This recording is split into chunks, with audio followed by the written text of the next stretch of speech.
All right, welcome back. You're still on to Wake Up Nigeria. And of course, social media has become a prominent part of our lives, in general today. Yes, and joining us on that discussion on the impact of social media on the youth, we have Abdul Mumuni. Yes, Abiola. He'll be joining us on our What's Up and About segment this morning to, educate us on how the youth can use social media as a tool for change, right? Yeah. Fantastic. The impact on all has been really, really very evident, especially in the past couple of years of social media. But in one sentence, how would you describe or explain that impact and its uses? Well, I would say it's a revolution, the ability to talk to somebody all across, across the ocean, across, the Atlantic.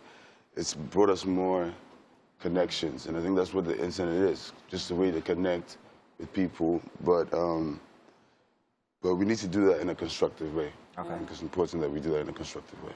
Okay. How do we actively affect this change? Because, you are looking at this change from, not from a general perspective, but from political and leadership perspective. So how can we actively, as youth, use social media in impacting this change?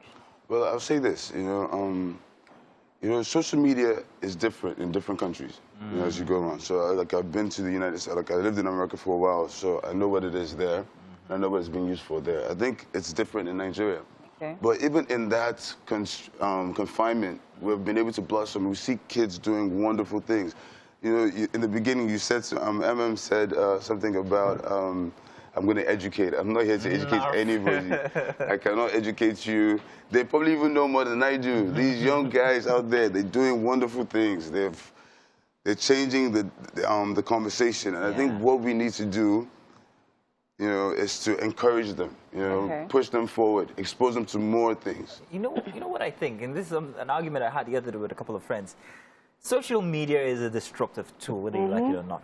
Like you said, it actually, it spans much more than just a basic community. It's worldwide. It's become a global village world because of the use of social media. However, it is disruptive. You cannot separate social media from the effects of, say, advocacy for one thing.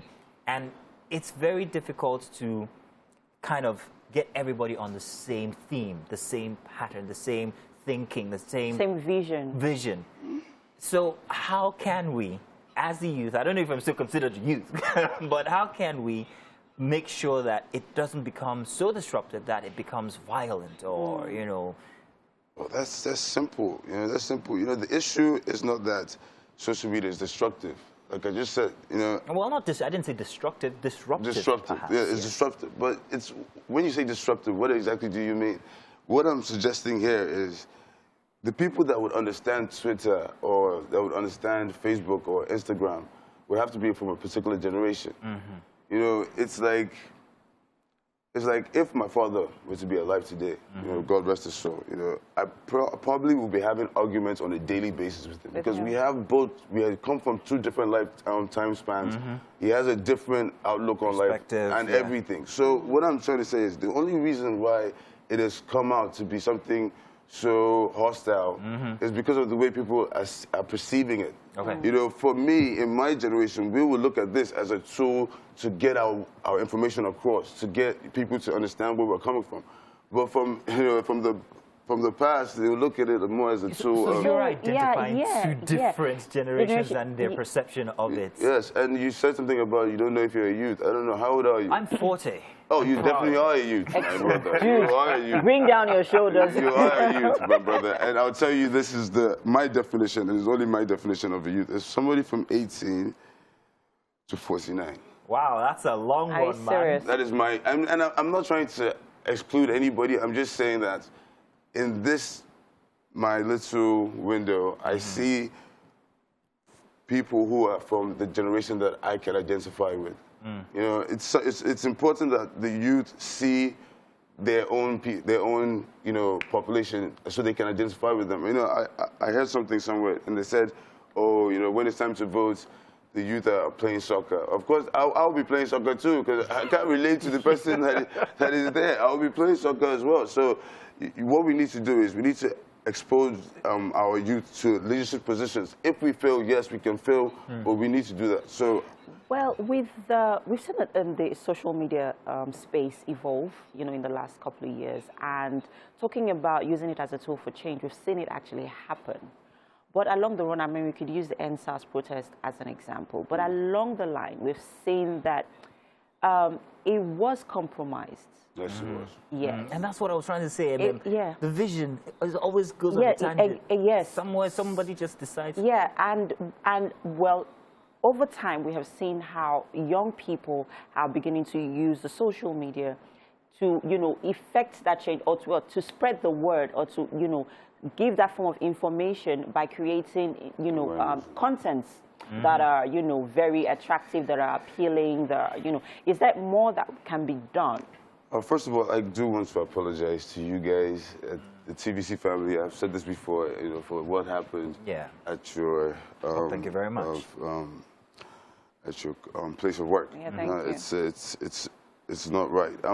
I'll say this, yes, you know, with everything, there should be some kind of thought process around it. And that's why I'm saying that there should be some, what we had with NSAS, which was actually really nice, was that there was no real leadership for somebody to call and say, my boy, Joko, you know, and give you something, you know. So there was not that. So it was good to see the young people come together. And in the beginning, it was pure, it was lovely. And I think the powers that be, you know, could have started to feel, you know, threatened, and they could have taken out actions. But whatever happened, I think the way we move forward is not to just, you know, throw the baby out with the bathwater. You know, you take out the bad eggs, and then you look at the stuff that can actually promote, you know, unity and one Nigeria and things like this. So moving forward, let's talk about development now. Let's talk about getting these two parties that you've identified, the older folk and then the newer ones who actually advocate for social media, to understand that this is actually a very, very useful tool. How can we bridge that gap? Because it seems like there is a gap when it comes to its use. There is. First things first, we need to stop the rhetoric. All this, okay,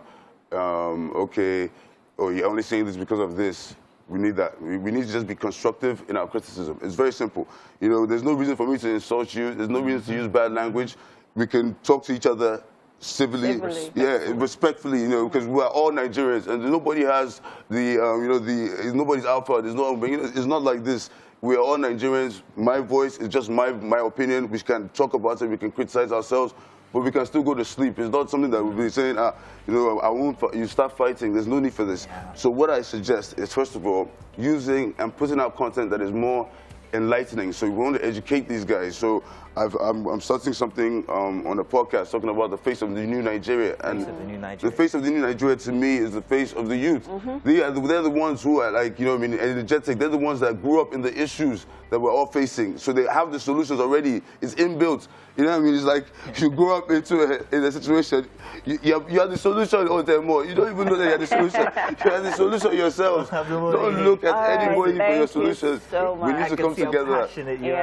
And it's great to meet you, actually. I never met your father. I wish I could have. Mozino, I want your name. I like your name. Thank you very much. I like your name. And I love your passion, man. Thank you very much for joining us. It's such a short time, but I'm glad that we had it.